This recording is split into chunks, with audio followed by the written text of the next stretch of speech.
Well, good morning, everybody. Thank you so much for joining us today. I believe it is Tuesday. I'm Katie Earle. I coordinate our University Express program, and I work for the Erie County Department of Senior Services, and happy to be here with you. And Ben Stump from the Social Security Administration, he's our speaker, and he is calling in today. So I will be sharing his PowerPoint momentarily. But before I do that, just want to give a shout out to our sponsors. My Department of Senior Services, if you ever need anything, you're looking to get involved, find benefits or lunch program, exercise, volunteer, don't hesitate to give us a call. We're at 858-8526. Also, shout out to Highmark Blue Cross Blue Shield of Western New York, Excelsior Orthopedics, and Wegmans for making this really wonderful program possible. You are all muted, and that is on purpose for our program today. Those are the settings, so it's not because you've done anything wrong. We'll be communicating with you through the chat, so feel free to type any questions or comments you have for Ben right in that chat located at the lower right-hand side of your screen. If you're on a computer or if you're on a tablet or smartphone, touch your screen. That brings up your control panel. You'll see a circle with 3 dots, and there you should access your chat. So we'll check those at the end and try to get to answering as many as we can in the time that we have. I am recording this session, and if all goes as planned, we'll post it next week or so. So the star of our show today, Ben Stump is a public affairs specialist with nearly 30 years experience working with the Social Security Administration. And Ben, I'm just going to pull up your PowerPoint really quick. I'll let you know when we are good to go. So just bear with me for 1 second. Okay. Maybe I could start introducing myself while you're getting the PowerPoint ready. That sounds perfect because we are ready now. Okay. Because first, I'd just like to start with a thank you to Katie and to Erie County for making the Social Security Administration a part of today's event. And thank you to everyone listening in this morning and watching the PowerPoint. Again, my name is Ben Stump, and I'm a public affairs specialist based out of the Buffalo Social Security office. I just recently celebrated 30 years with Social Security. So I started with the agency back in 1991 in an entry-level clerk position. And then I worked as a claims specialist for many years, taking claims on a daily basis. Then I became a supervisor, which led to my current job in public affairs. I hope that you'll find the information I present today useful and relevant. And before I get too far, I'd just like to go over a few housekeeping notes. I usually like to let people know that it's good to have a pen and some paper handy because I'll be giving out some publication numbers and some form numbers and phone numbers, just things that you might want to jot down if you need further assistance after today's presentation. I have built in some time to answer questions at the end of the presentation, so keep that in mind as we go through today's slides. I understand some questions are just sort of in the moment and you need an answer before we move on to make anything make sense, so that's fine. But just keep in mind that there will be time at the end to ask questions. And also, if there's something that's really about your own specific situation, I may need to address your concerns separately after the presentation. And maybe Katie and I can work something out where you could forward your questions to her and she could forward them along to me all at once, consolidated. One other thing I'd like to mention up front is that I'm working today from my home office. Not really in the Buffalo Social Security office. So there's a very good chance that you're going to hear my 3 Chihuahuas, Paco, Foxy, and Sophie at some point during the presentation. It's kind of unusual for them to be quiet for a full hour, consecutive hour. So you're probably going to hear them. And in fact, I'm following my husband's location on my phone, and I see that he's about to walk through the door at almost any minute. And I guarantee you're going to hear them when that happens. So I apologize for any distraction that may cause. And lastly, just you'll hear me asking Katie to advance the slides from time to time. And that's simply because my agency doesn't allow us to participate through video. So I'm just going to ask her. She's actually presenting my slides. So I don't really see what you're seeing, but we're just going to make sure from time to time that we're in sync. So Katie, if you could go to the next slide.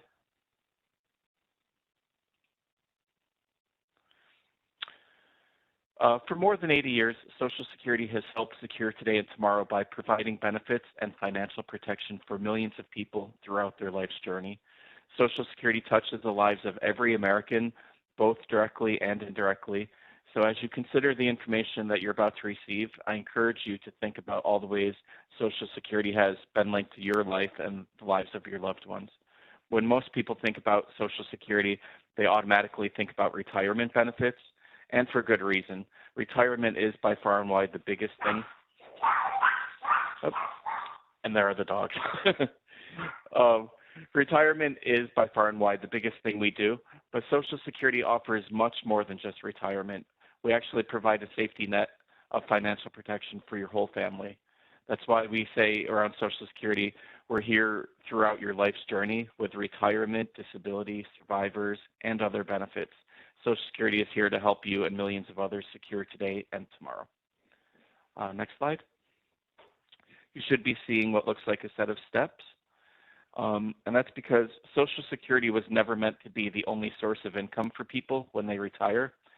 In fact, it was only meant to be a base or a foundation to be supplemented with savings, investments, 401ks, IRAs, etc. I often hear people say, complain, especially when I read articles online about Social Security, and people complain that they can't get by on the Social Security. And actually, Social Security was never meant to be their only source of income. That's what this graph is demonstrating. You should be seeing what looks like a set of steps with Social Security as the base. For the average worker, Social Security replaces only about 40% of their pre-retirement income, but financial experts say that you'll need 70 to 80% of your pre-retirement income to live comfortably in retirement. Next slide. Retirement planning is full of personal decisions, and there's really no one plan that's good for everyone, and that's why we encourage you to visit our website. This slide is showing you what our homepage looks like. And actually, we've redesigned the website a little bit since the slide was created, but it looks very similar to this. We're just showing it to you so you can see it's very user-friendly and very approachable, very interactive. You can use one of our online retirement planning tools to plan a secure financial future for yourself. The Social Security website is a valuable resource of information about all of Social Security's programs, and it's accessible from a computer, tablet, or smartphone. Next slide.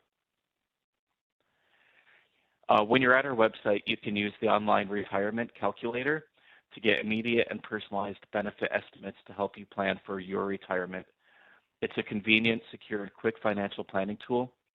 The retirement calculator is an interactive tool that allows you to create what-if scenarios. So you could do things like put in a different stop work date or expected future earnings to create and compare different retirement options.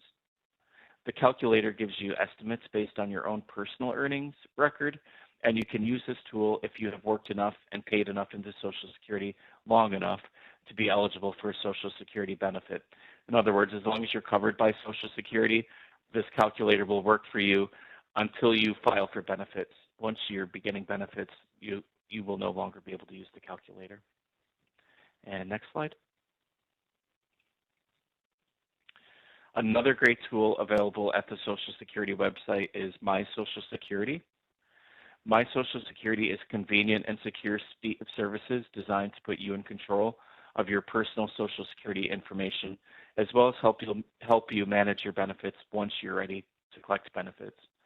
Your account gives you information that you'll need whenever you want it, all without calling or visiting your local Social Security office. So when you go to our website, you can create a My Social Security account for yourself, but keep in mind that you cannot create an account for another person, even if that other person has given his or her written consent. Generally, it's easy to open the account, but you may run into difficulty or be unable to open an account if you've ever done any of these things, like if you've blocked electronic access to your personal Social Security information, if you've recently moved or changed your name, or if you've ever placed a freeze on your credit report. Your online My Social Security account provides a variety of information to help you and your family. If you need help setting up your account, we have a 4-minute walkthrough video on our YouTube channel, which actually brings me to a kind of an important side note. Social Security actually has a pretty popular presence on social media. In addition to the YouTube channel that I just mentioned, we have a very popular Facebook page. And it's kind of a good way to get information from Social Security. A lot of people don't realize that if you post a comment on one of our posts about Social Security, you will get an answer from a real person within a day or two, addressing your question that you put in the comment section. So it's just another option for communicating with Social Security: Facebook, Twitter, and YouTube. Just a word of caution, I usually tell people, if you deal with us on social media, just look for our official seal. There will be a little blurb that says that this is the official account of the Social Security Administration. And that's important because there are a lot of fakes. There are people who look like us but are not us. So just make sure that you're getting your information from Social Security. And next slide. We should be on number 7 now. So to open a My Social Security account, you have to be at least 18 years old, have a valid email address, a Social Security number, and a U.S. mailing address. That's it. Just go to ssa.gov/myaccount and select Sign In or Create an Account. One way to register for an account is to provide some personal Social Security information about yourself, and then provide answers to some questions that only you are likely to know the answers to. These are just to verify your identity. There are multiple choice questions that we refer to as out-of-wallet questions, and that just means that if someone stole your wallet, they couldn't use the information that they stole to answer these questions. And after that, you'll choose a username and an 8-character password to access your online account. If you don't answer the multiple choice questions correctly, you'll be suspended, but you'll only be suspended for 24 hours, and then you can try again. So you don't have to visit or contact Social Security at that point. However, if there is a real problem, like a discrepancy in your personal information, then you'll have to actually visit your Social Security office with your ID to prove your identity. Just remember, no matter what type of device you use, the My Social Security portal will automatically readjust to fit the appropriate screen size, providing you full, easy-to-use access to your personal account. Next slide. So what can you actually do with a My Social Security account? Your online My Social Security account provides a wealth of information to help you and your family plan for your financial future. If you're not already receiving benefits, you can use your account to compare benefit estimates based on the date you select to begin receiving those benefits. You can actually request a replacement Social Security card if you meet certain requirements. You can check the status of any application or appeal that you may have filed. You can get access to your Social Security statement, which is that, I think it used to be printed in green ink, that form that we used to mail out to pretty much everyone every year. That statement shows you estimates of your future benefits, and it also shows you your earnings history broken out year by year. We only mail it now to people who are getting close to retirement age, but anybody can access it at any time with a My Social Security account, and it's a great tool to use for planning. And then once you begin receiving, next slide to number 9. After you begin receiving benefits, your Social Security account becomes even more valuable, even more useful to you, because you can actually use your account to complete some simple transactions like changing your address or your phone number or your direct deposit information. You can request a benefit verification letter. So if you were applying for a loan or had some kind of housing need or something like that, if you ever had to prove how much Social Security benefits you could get your benefit verification letter very easily. And you can continue to request a replacement Social Security card. You could get a replacement Medicare card or a tax form like an SSA 1099, all from the comfort of your own home with your My Social Security account. Many, if most, simple transactions are being moved to the My Social Security portal, making them sort of self-service. We're trying to give you the capability of doing these simple things at home, saving you the trip to the office, which is probably more important now than ever before. It saves you time on hold waiting on the phone, and it keeps people safe because even though you may have heard that we've recently opened our offices to walk-in traffic, but we're still trying to keep the number of people in our waiting rooms kind of low just to keep people socially distanced. And next slide. So how do you actually qualify for retirement benefits? You actually qualify for retirement by earning credits. The credits are what we consider the building blocks Social Security uses to find out whether you have the minimum amount of covered work to qualify for each type of Social Security benefit. No benefits can be paid if you do not have enough credits. So when you work and pay Social Security taxes, you earn up to a maximum of 4 credits for each year, 1 credit for each business quarter. So in 2022, you have to earn $1,510 in covered earnings to get 1 Social Security work credit. And as I said, there's a maximum of 4 credits per year. So you need to earn just $6,040 in the current year to get the maximum 4 credits for the year. During your lifetime, you, like most people, will probably earn many more credits than the minimum number you need to be eligible for benefits. However, these extra credits that you earn don't increase your benefit amount. We actually use your average earnings during your working years to determine how much benefits you're going to get. Next slide. That's what the steps outlined on this slide are demonstrating. Social Security determines the amount of your benefit by using your 35 best years of work during your working lifetime. Those earnings are adjusted in wage levels over time, or in other words, your earnings are adjusted for inflation. And then we determine your average monthly earnings over your best 35 years of work. And then you receive a percentage of your average indexed monthly earnings. Now remember I said on the previous slide that you only need 10 years of work to qualify for benefits, those 40 credits, but we will still use your 35 best years of work to determine your amount.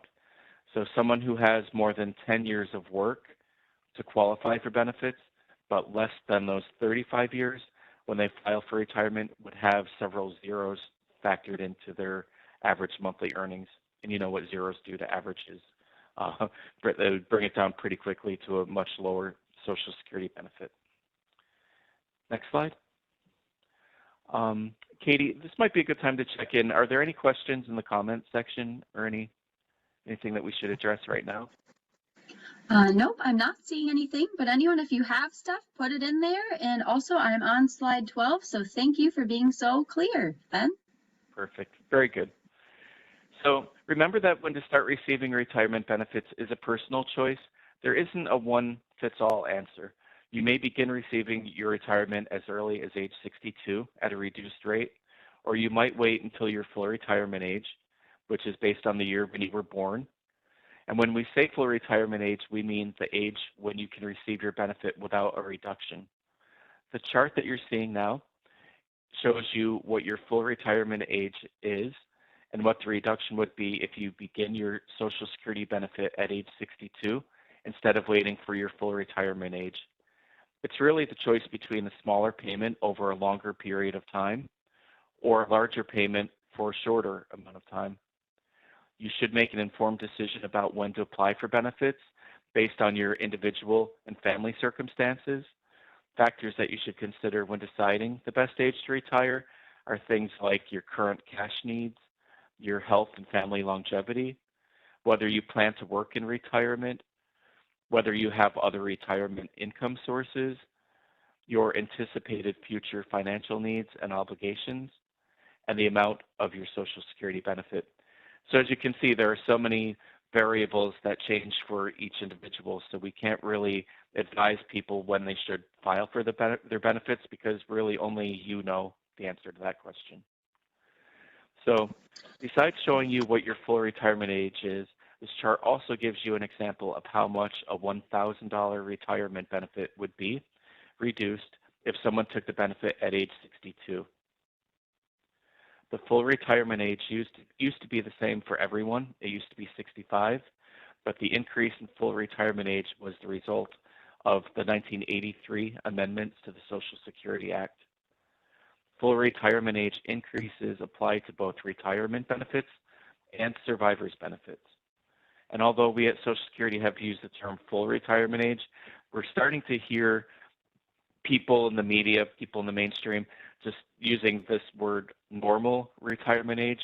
So we just want to eliminate any confusion. If you hear normal retirement age, it usually means full retirement age. And regardless of your full retirement age, reduced benefits can still be paid as early as age 62. That's important to remember. And in addition, although full retirement age for Social Security has increased, the Medicare eligibility age of 65 has not changed. We still recommend that you apply for Medicare 3 months before your 65th birthday, unless you're already receiving Social Security benefits when you turn 65, in which case you'll just automatically be enrolled in Medicare. But we're going to talk about Medicare in a little more detail in a little bit. Next slide. Ben, actually, if I can pause for 1 second, because we had 2 things that came through the chat that are specific to this slide. Okay. Okay, this person said, I just started taking mine at age 63 and a half. The amount is then between the 25% reduction and 100%, correct? That's correct, because this example is it's static. It's really $1,000 at age 62. And just as you said, because you're kind of in between age 62 and your full retirement age, the reduction factor would also be somewhere in between. Okay, thank you. Then this other person said, when I went to retire, I didn't have enough credits, but was able to get benefits as eligible spouse, in quotation marks, on my husband's amount. Yep, that is correct. We're actually going to speak about spouses benefits in a little bit, and I'll address that in a little bit more detail. But when you're at age 62, we do look at both the amount that you're entitled to on your own work history and what you're entitled to as a spouse on your spouse's work record. So that's correct. Okay, awesome. Thank you. I will advance the slide. All right. So we should be on 13 now. What is the best age to start receiving Social Security retirement benefits? Choosing when to retire is an important and personal decision.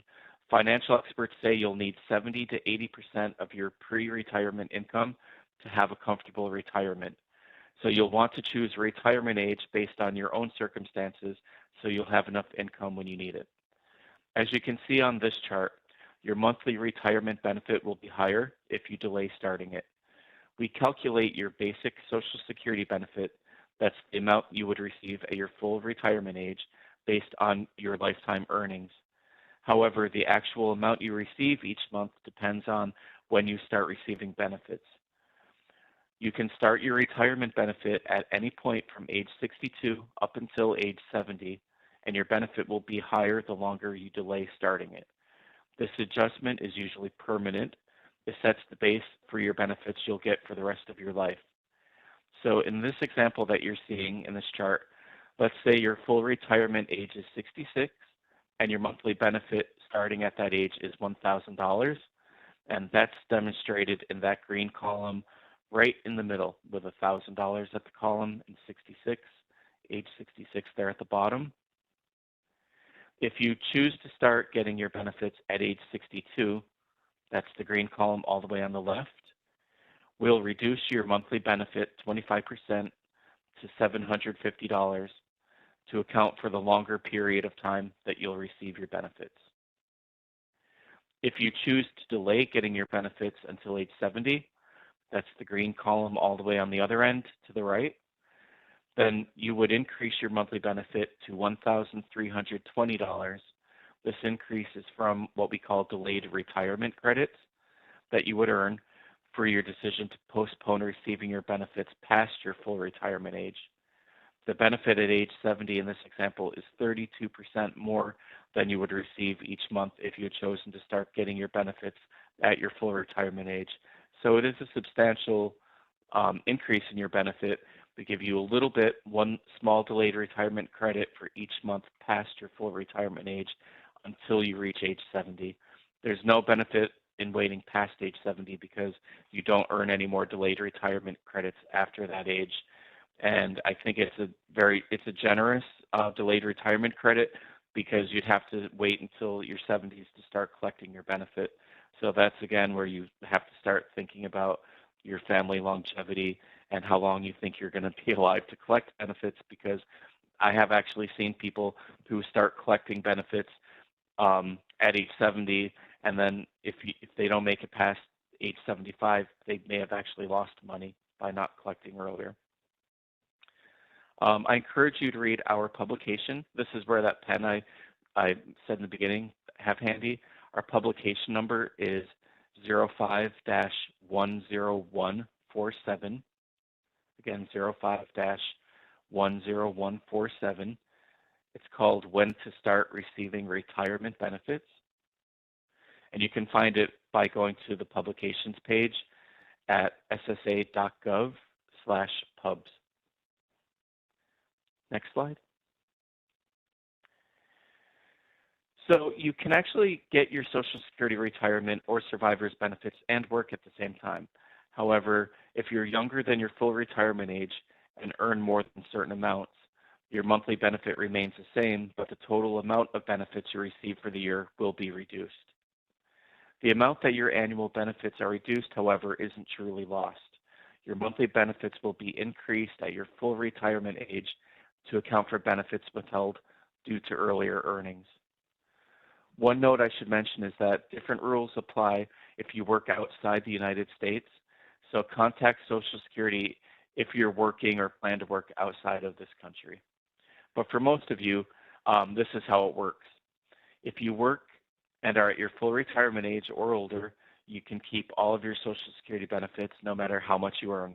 No limit to your earnings at full retirement age. But if you're younger than your full retirement age, there is a limit to how much you can earn and still receive full Social Security benefits. On the slide, if you look at the top row, if you're younger than your full retirement age, we must deduct $1 from your benefits for each $2 you earn above the annual limit. And for 2022, that limit is $19,560. It goes up a little bit every single year. But in 2022, the limit is $19,560. And then in the middle row, the rules change. The rules change in the year that you reach your full retirement age. And during 2022, we would deduct $1 from your benefits for each $3 you earn above the limit. And in the year you reach your full retirement age, the limit is $51,960, quite a bit more.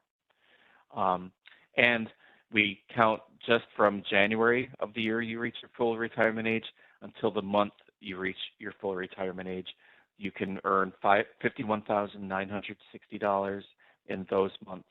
And then the month that you reach your full retirement age, there is no limit. Now, as I said at the beginning of this slide, if some of your retirement benefits are withheld because of your earnings, your benefits will be increased starting at your full retirement age, the month you reach your full retirement age. Because what we do is, let's say you filed at age 62, you lock in a lower benefit rate that's reduced for every month you filed early. If we determine several years later, when you hit your full retirement age, that there were months during which we withheld your check because you were earning too much, then we make an adjustment to your benefit because you didn't actually receive those payments early. And just want to say one more time that starting with the month you reach your full retirement age, there is no limit on how much you can earn and still receive all of your benefits. We also have a publication available on our website called How Work Affects Your Benefits. So if you plan to keep working after you file, it's a good publication for you to have. Next slide.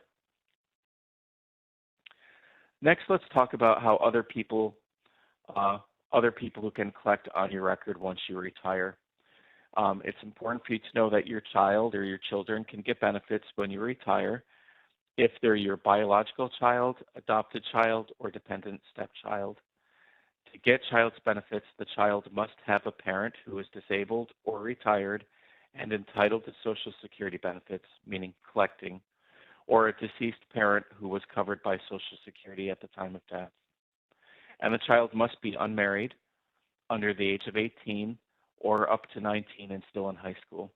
Or the child must be disabled from a medical condition that started before age 22. Within a family, a child can receive up to 1/2 of the parent's full retirement or disability benefit. If a child receives survivor's benefits, they can get up to 75% of the deceased parent's basic Social Security benefit. There is a limit, though, to how much we can pay to a family. We call that the family maximum, and it can be from 150 to 180% of the parent's full benefit amount.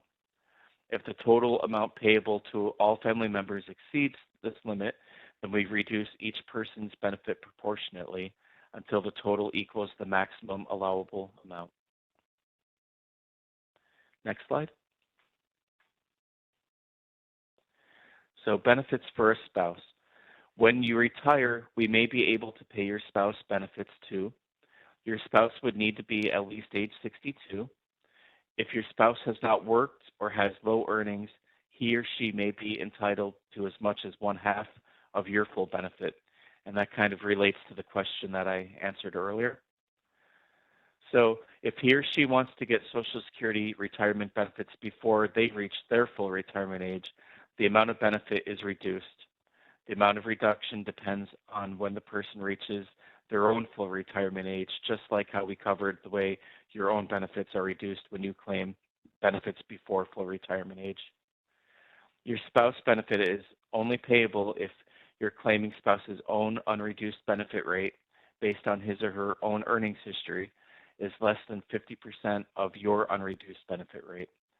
The claiming spouse must first file for their own benefits based on their own working history, which is then subtracted from the full spousal benefit. The benefit is unreduced if the claiming spouse is caring for a child who is under the age of 16 or who is disabled. And we can go to the next slide. Unless there are any questions, Katie, this might be a good time to check in. We do actually have 2 questions. Okay. This first one is, what happens if a person files later than the 3-month window to begin collecting benefits? Well, there is no 3-month window to begin collecting benefits for Social Security benefits. You may be talking about the 3-month window where there is a window for Medicare benefits, and we're going to talk about that in a few minutes. But for Social Security benefits, as long as you're age 62, you can file benefits any month between age 62 and 70. But I suspect that question may be about the initial enrollment period for Medicare. Okay, thanks, Ben. The second question is the spouse info when a spouse is still alive, or is it different when a spouse dies? Yep. Everything we've talked about right now is related to what I would call a life claim when the spouse is still alive. We're going to talk about survivor's benefits in a couple minutes. Okay, awesome. Thank you. I'll advance. Okay. On slide 18, we just like to mention benefits for a divorced spouse. You may receive benefits on your former spouse's record if the marriage lasted at least 10 years, if you are unmarried, age 62 or older, your ex-spouse is at least 62 and eligible for Social Security, retirement, or disability benefits, even if not collecting. Your benefit would, the benefit you would receive based on your own work would have to be less than the benefit you would receive based on your ex-spouse's work. So in other words, we would look at how much you could collect on your own record first before deciding if we could pay you on your ex-spouse's record. So just like to mention it because a lot of people don't even realize that there are benefits available for divorced spouses. Just good to know that the marriage needed to have lasted 10 years. Next slide. So let's take a look now, and we can maybe answer that question that was just asked, at how people become eligible for Social Security survivors benefits. First, a child may receive benefits on a deceased parent's record if he or she is not married and is under the age of 18 or between the ages of 18 and 19 and a full-time student. A disabled child may receive benefits beyond age 18 if he or she is not married and was disabled before the age of 22. A widow or widower or divorced widow or widower may receive full benefits at full retirement age or reduced benefit at age 60 or as early as age 50 if disabled. or at any age if caring for a child under the age of 16 or disabled child. The length of marriage requirement for a widow or widower to be eligible for benefits is 9 months. And for a surviving divorced spouse, it's 10 years. There are exceptions to these duration of marriage requirements. So as always, we always recommend people, if they even suspect that there's a chance they might be eligible for these types of benefits, just call us. Either call the local office or here's another phone number if you have your pens ready, 1-800-772-1213. If you call that number, we can you can give us a scenario and we can let you know if it looks like you should have an appointment to file for benefits. Generally, you cannot get widow or widower's benefits if you remarry before age 60, but remarriage after age 60 or at age 50 if you're disabled will not prevent you from getting benefit payments based on your former spouse's work. Also at age 62 or older, you may get benefits based on your new spouse's work if those benefits would be higher. So we can go to the next slide. I just want to talk here about a couple of scenarios that I like to highlight because they're things that we see most often. Someone collecting survivor's benefits at age 60 can switch to retirement benefits on his or her own record as early as age 62, if that benefit would be higher than the surviving spouse's benefit.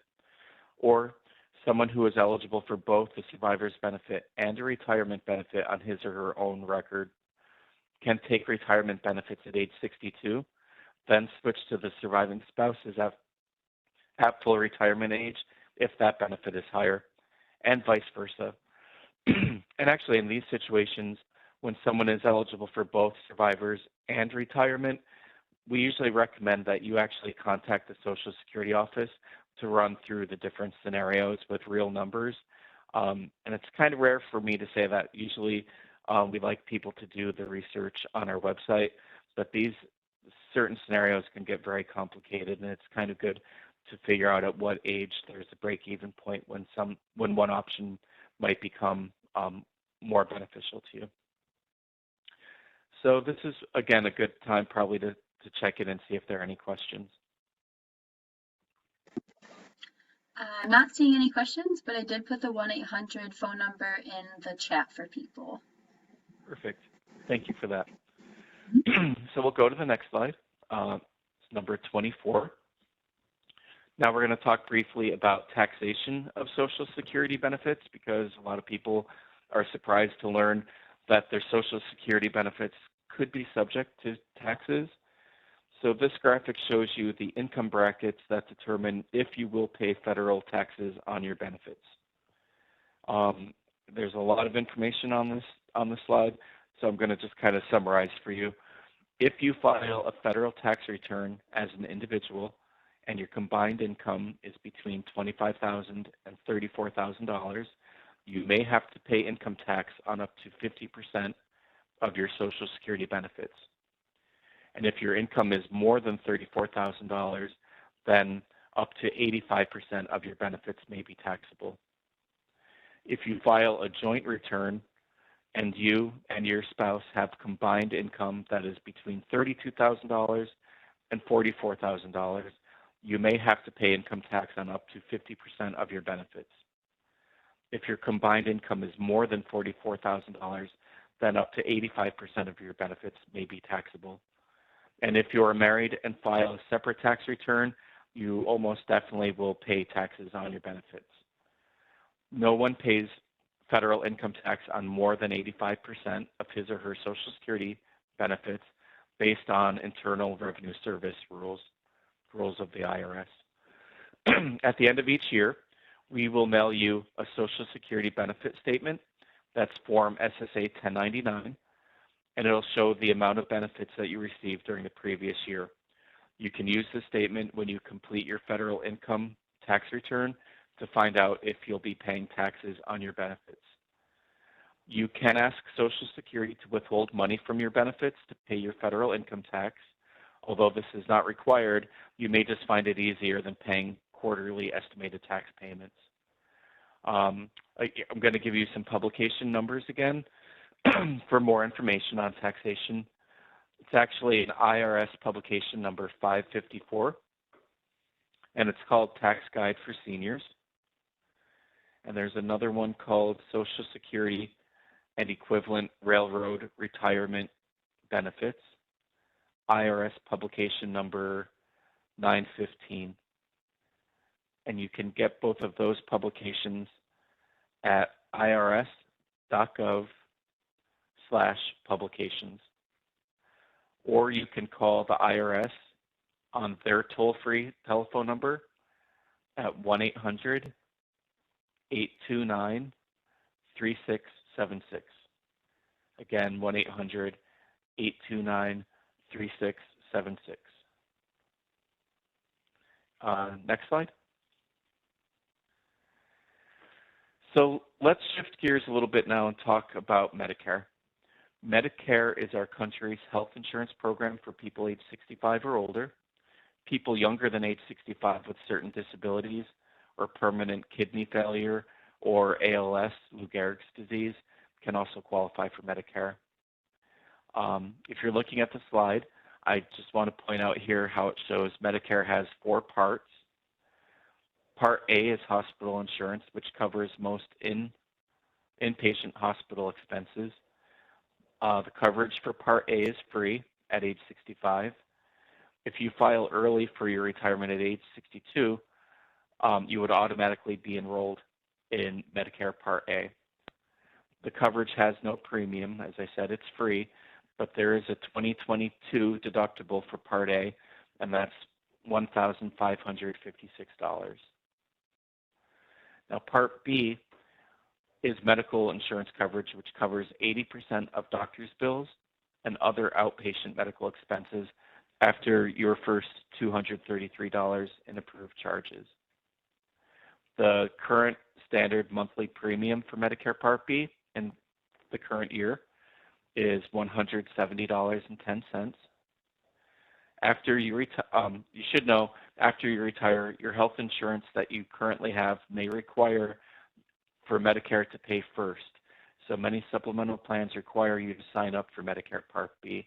And that's something that you should really look into prior to retirement, because a lot of people assume that they don't need Medicare because they already have insurance. So it's just good to know that it may be a requirement for you to have it. And I'm sure if you're Erie County employees, I'm sure you probably already know, or your Human Resources Department could advise you. So Medicare Advantage, also known as Part C, is an all-in-one alternative to original Medicare. These are sort of bundled plans that include both Part A and B, and usually Part D. These plans may also have lower out-of-pocket costs and may offer extra benefits that original Medicare didn't cover, things like vision, dental, and other specialties. And Medicare Part D is Medicare prescription drug coverage, which covers a majority portion of your prescription drug costs. Your out-of-pocket premiums and annual deductibles and prescription co-payments vary by the plan that you choose, and you enroll with a Medicare-approved prescription drug provider, not by contacting Social Security. So Part A and B are really considered original Medicare. They're by far and wide the most common parts of Medicare, but we just want you to be aware that there is Medicare Part C to bundle them, and Part D, which is for prescription medications.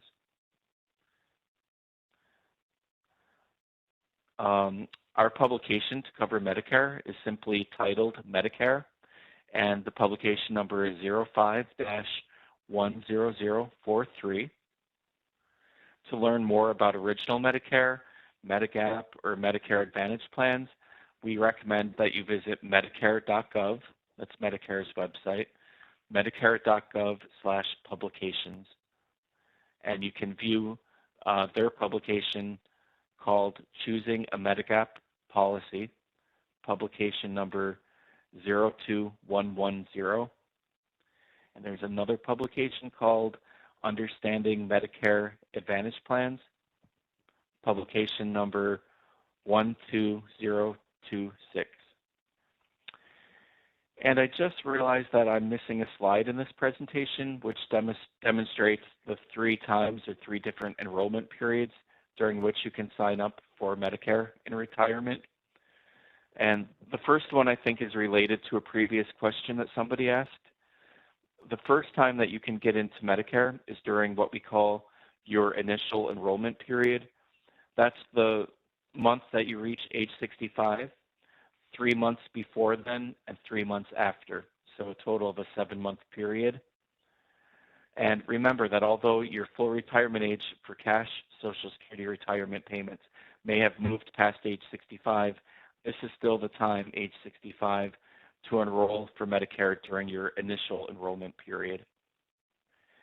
The second chance you have to enroll in Medicare if you missed your initial enrollment period is something we call a special enrollment period. You qualify for this if, at the time of your initial enrollment period, at age 65, you refused Medicare Part B because you were already covered under a group health plan based on current employment of your own or your spouse's, and that coverage employment is now ending. At the time you apply for Medicare Part B under a special enrollment period, you'll be required to file a form certified by your employer showing that at the time of your initial enrollment period, you had group health plan coverage then. So one thing I'd like to leave people with just remembering is, if you decide at the time that you're age 65 that you don't want to enroll in Medicare Part B because you have other coverage, just make very certain that your health insurance will qualify you for a special enrollment period when that coverage ends or when the employment ends. It's important to really know a lot about the special enrollment period if you refuse Medicare during your initial enrollment period, because if you don't qualify for the special enrollment period, then you'll have to enroll during the third time, the general enrollment period, and this is the time that people don't want to enroll. If you let your initial enrollment period go by and later find out that you don't qualify for the special enrollment period, then you'll enroll during the general enrollment period, which is always the first 3 months of the year, January, February, and March, and you'll pay a penalty in your premium for each year that you did not have Medicare past age 65. So for example, if you applied for Medicare Part B in the general enrollment period when you're 66, you'll have to pay 10% extra on top of the standard Medicare premium. If you were 67, you would pay 20%. Age 68, you'd pay 30% more, and so on. So it's kind of a steep penalty. Okay, next slide. Just want to take a moment to talk about scam awareness. Oftentimes, when I reach out to a member of the public to conduct business, people will say to me that Social Security never calls people, but we do contact citizens by telephone, but generally only when someone has some sort of ongoing business with us. If you've applied for any program like Medicare Part D or extra help with Medicare Part D, or if you've been talking to us about an overpayment or a taxation issue or the way your benefits were computed, if you've got an appeal going on, it would not be out of the question that we would call you. But just keep in mind, we wouldn't call you just out of the blue. So it is good to be suspicious. It's good to be cautious. If someone calls and says they're calling from Social Security, if you don't have any business open with us, it probably is not us, and you should just hang up. Social Security employees will never threaten you for information. We will not state that you'll face potential arrest or other legal action if you provide any information to us. We'll never ask you to make a payment over the telephone. We'll never ask you to pay us with gift cards. In all of those cases, the call is fraudulent, and you should hang up and do not give them any information. If you believe you've been a victim of a Social Security Administration imposter scam, you can report it online at oig.ssa.gov. OIG stands for Office of the Inspector General. So again, it's oig.ssa.gov. And also, because I mentioned earlier about our social media platforms, I just want to remind you to make sure that it's us when you're interacting with us on social media as we're talking about scams. Okay, next slide. The last topic I really want to cover before we get to questions is just how to apply for benefits when you're ready. You can apply for your Social Security within 4 months of when you want your benefits to begin. You have 3 options when it comes time to file. The preferred method is to apply online at ssa.gov. It's the most convenient way to apply. But you can also call Social Security to schedule an appointment to apply over the telephone on a date and at a time that's convenient for you. So you could call that 1-800 number, 1-800-772-1213. They can schedule an appointment for you, and we'll call you at your home and take the application over the phone. Or you can actually now make an appointment to come in and do the appointment face-to-face. Or you could walk in. However, as I mentioned earlier, due to the ongoing pandemic, we really recommend not walking into the office. We're going to great lengths to try to keep people 6 feet apart. So people who just take a chance and walk in may be asked to wait outside the office. It's really not the best way to do it at this time. Keep in mind that you cannot file online for auxiliary benefits for children, disabled adult child benefits, or survivors benefits. But for retirement and disability applications, applying online is still the most convenient way to apply for those benefits. You can apply for benefits in as little as 15 minutes, believe it or not. And we can go to the next slide. And here's where we've built in some time if anybody has that I could answer.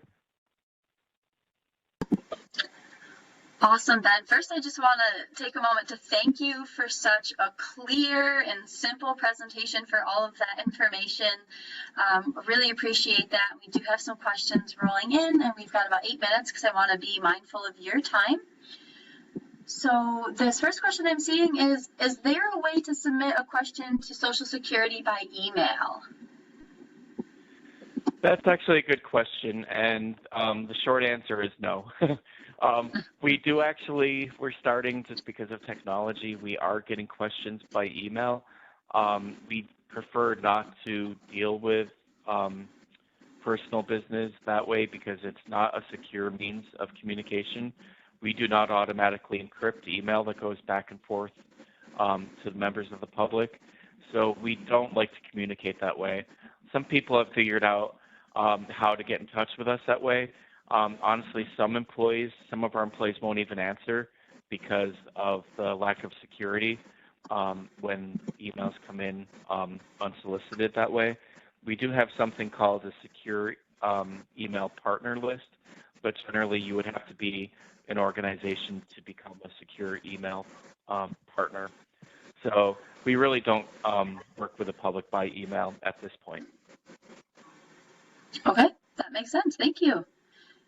This next question is, does Social Security benefit amount change for each month you delay start, or does it only change yearly? Well, it can actually change in a few different ways. As I said, when you file, you sort of lock in your benefit rate that stays with you for your whole life. If you continue working and you're collecting benefits at the same time, your current earnings, even after you've applied for benefits, could actually increase your Social Security benefit if that year that you worked changes that 35-year average. So you don't have to do anything for that. It's an automated process. Once your yearly earnings post to your record, we'll do a check and see if it affects your computation. And your benefits could increase that way. People also get increases most years. I can't say every year, but in most years, your benefit is subject to a cost of living adjustment each January. Congress doesn't even decide. It's based on the consumer index and basically inflation, and it's a very set formula that really determines whether or not there will be a cost of living adjustment and how much that will be.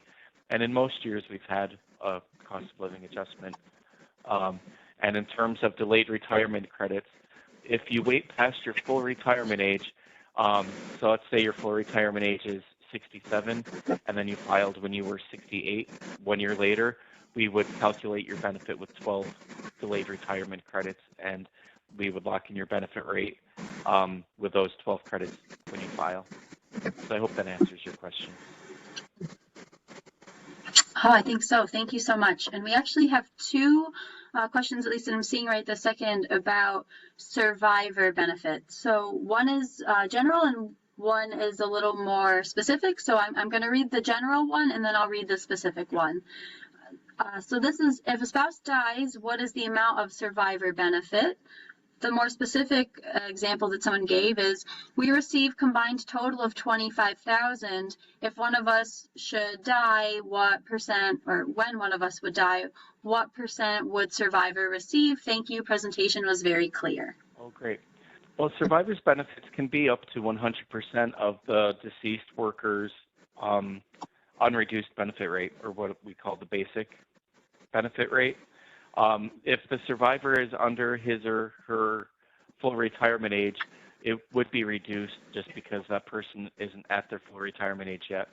One thing I may not have highlighted very well is that the earliest you can get retirement benefits is 62, but the earliest you can get survivor's benefit is at age 60. So you can actually get survivor's benefits 2 years early. So if your full retirement was age 67 and you filed for a survivor's benefit at age 60, then you'd be filing 7 years before your full retirement age, and there would be, pretty hefty retirement or reduction just because you're filing so many years early. The other question is really difficult to answer just because there are so many variables. I would really need to know the ages of the people involved and what their full retirement age is and what date we're talking about for electing the benefits, so I'd know what the reduction factor would be. So it's a little bit difficult, but if you want to funnel a question through Katie to me, that way I could look at it a little more closely and try to give you a more precise answer. Or if nothing else, I can refer it to the Buffalo office and somebody there could look at it for you. Okay, awesome, Ben. Thank you. Yes, I'm happy to pass along any questions to Ben. Make sure everybody gets the correct information that they're looking for. This next question is, once I apply for Social Security online, how long does it take to start receiving benefits? Believe it or not, assuming that there are no complications or issues or things that need to be resolved, you can actually be getting your benefits almost immediately. Once you file it online, it goes directly into our system, gets processed almost immediately. And if you're, unless you're filing, I said you could file as early as 4 months before you want your benefits to start.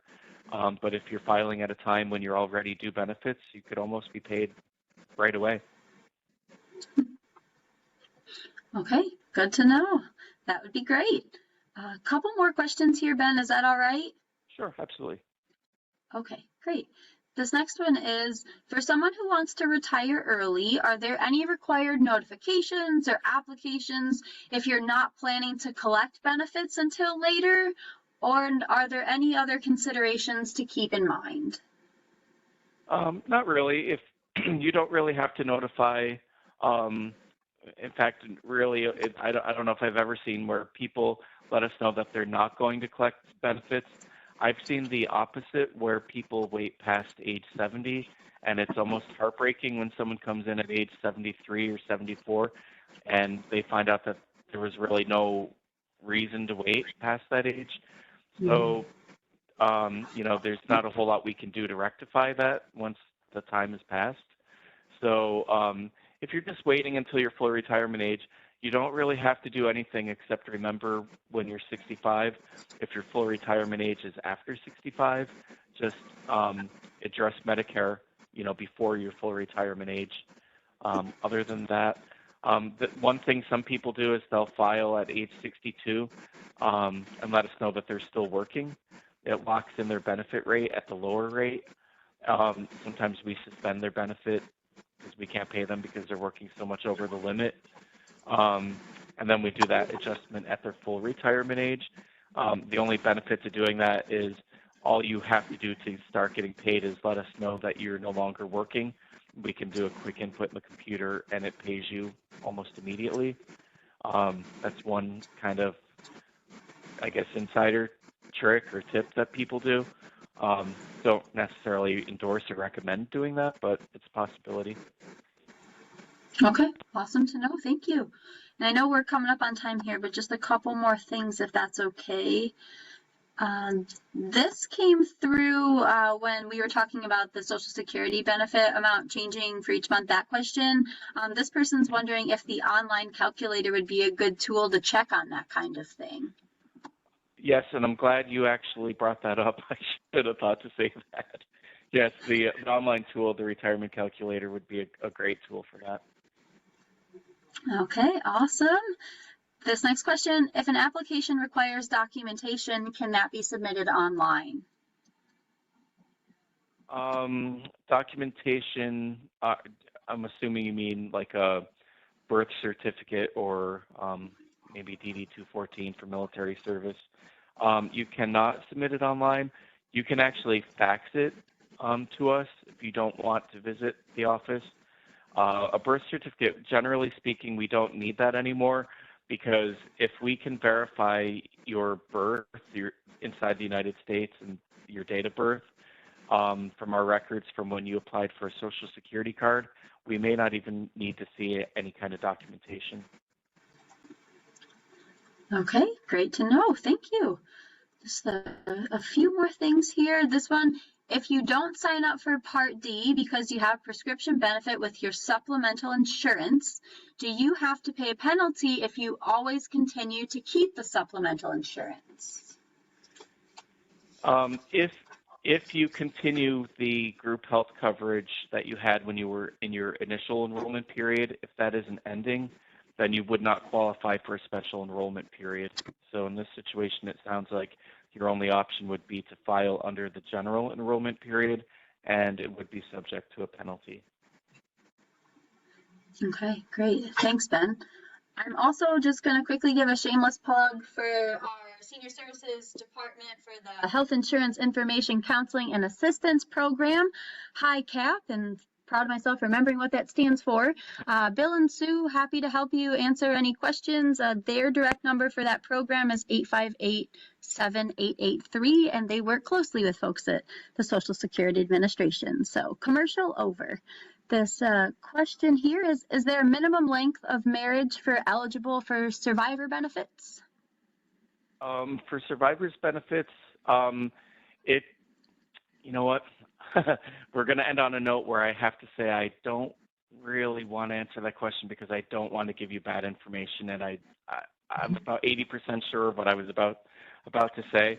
But I would recommend going to our website and finding that survivors publication because I'm sure the answer is in there very plainly. But I just don't want to guess. Sorry about that. Hey, better that than wrong. So 2 more questions, Ben. Is that okay, or do you have to go now? No, it's okay. Okay, thank you. All right, so this one here is, I collected last year for benefits, but also worked in Canada for 10 years. How do I go about and collect for that time? Yep. Usually when somebody has earnings in another country besides the United States, we can combine them for, to give you credit for both. It gets a little bit complicated, and that's really technical. So in those situations, you would have to contact the Social Security office. You don't necessarily have to do anything extra. We do the work we'll contact the Social Security equivalent in the other country and figure out how to combine them and pay you, a combined.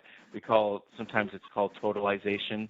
But you don't have to do anything extra. You would just apply for benefits, let the worker know about the work in the other country, and then we'll work on figuring out how to get you credit for that work. Okay, great, thank you. And then this last one here is, if I get half my husband's Social Security and then he dies, can I get his full survivor amount? The answer to that is yes, and you don't even have to do anything. If you're already collecting on his record and he passes away, then when we go on the computer to do what we do when we're notified of death, then it just automatically, if you're already collecting on the record, it would just convert you from a spouse's claim to a widow's claim, and it makes it pretty simple. Sometimes you have to contact us to apply for a one-time lump sum death payment of $255, but the other part is usually automatic. All right, wonderful. I'm not seeing anything else. I'm just going to give it a second or two here. But Ben, I just want to thank you for a really awesome presentation. Really appreciate your time. Actually, that just came through. This was an awesome in all caps presentation. I thank you very much. So everyone who's on, thank you for your time. Ben, hoping to work with you again in the future, and we'll be in touch. So everyone enjoy their day. Great. Thank you. Bye, everyone.